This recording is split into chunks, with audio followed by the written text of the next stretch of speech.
One lie, and suddenly, I'm living two lives.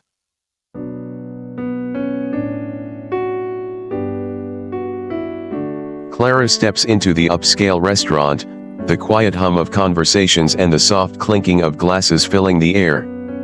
The lighting is warm, casting a golden glow across the room, creating an atmosphere of elegance and intimacy. She spots Alexander seated at a secluded table near the window, the city lights twinkling behind him like a sea of stars. As she approaches, Alexander rises from his chair, his expression lighting up with a welcoming smile. His suit is impeccably tailored, exuding sophistication and quiet power. "Clara," he says smoothly, his voice low and confident. "You look beautiful." Clara feels a flutter in her chest. She nods politely, but there's no hiding the subtle blush on her cheeks. She takes the seat he pulls out for her, and as he sits across from her, the tension between them hums like a live wire. Over the course of dinner, Alexander proves to be an extraordinary storyteller. He speaks of his business ventures, his travels, and his unrelenting drive to achieve success.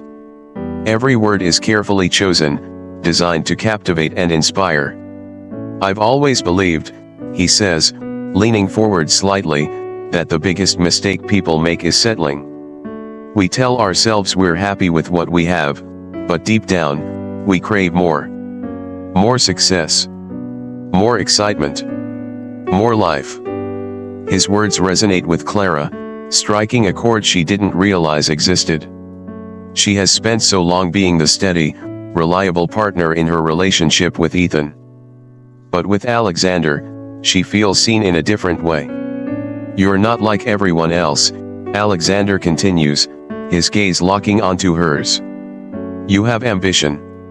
You want more, you just need someone to remind you that it's okay to want it."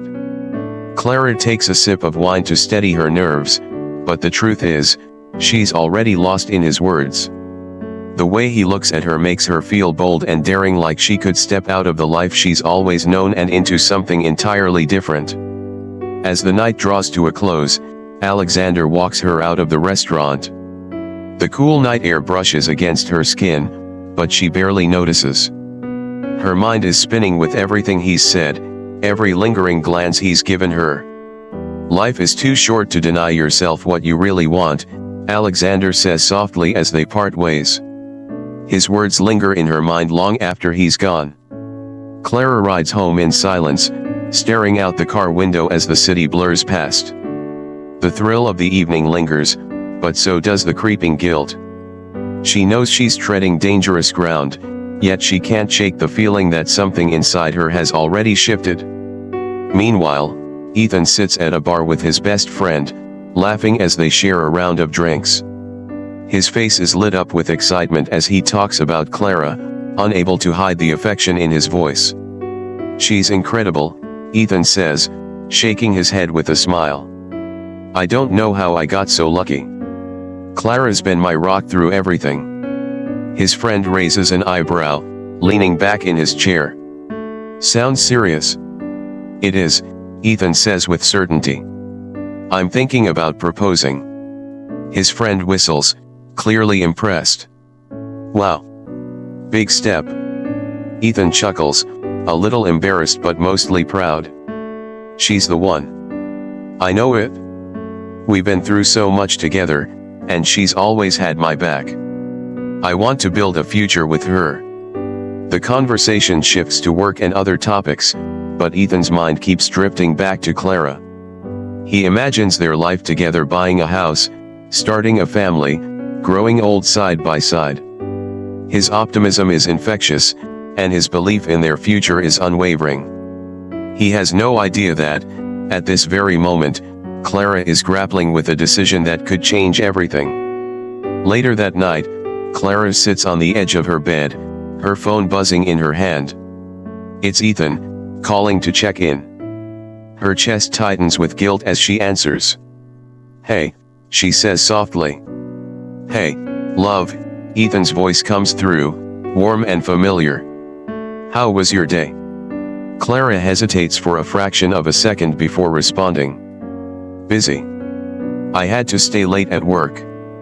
The lie tastes bitter on her tongue. She hates deceiving him, but the truth that she spent the evening with Alexander feels too dangerous to admit. Don't work too hard, Ethan says gently. We'll catch up soon, okay? I miss you. I miss you too, Clara replies, her voice wavering slightly. As the call ends, Clara sets the phone down, her hands trembling. The weight of her double life is beginning to crush her. She walks to the window, staring out at the city below. The lights stretch endlessly, a sea of possibilities and unknowns.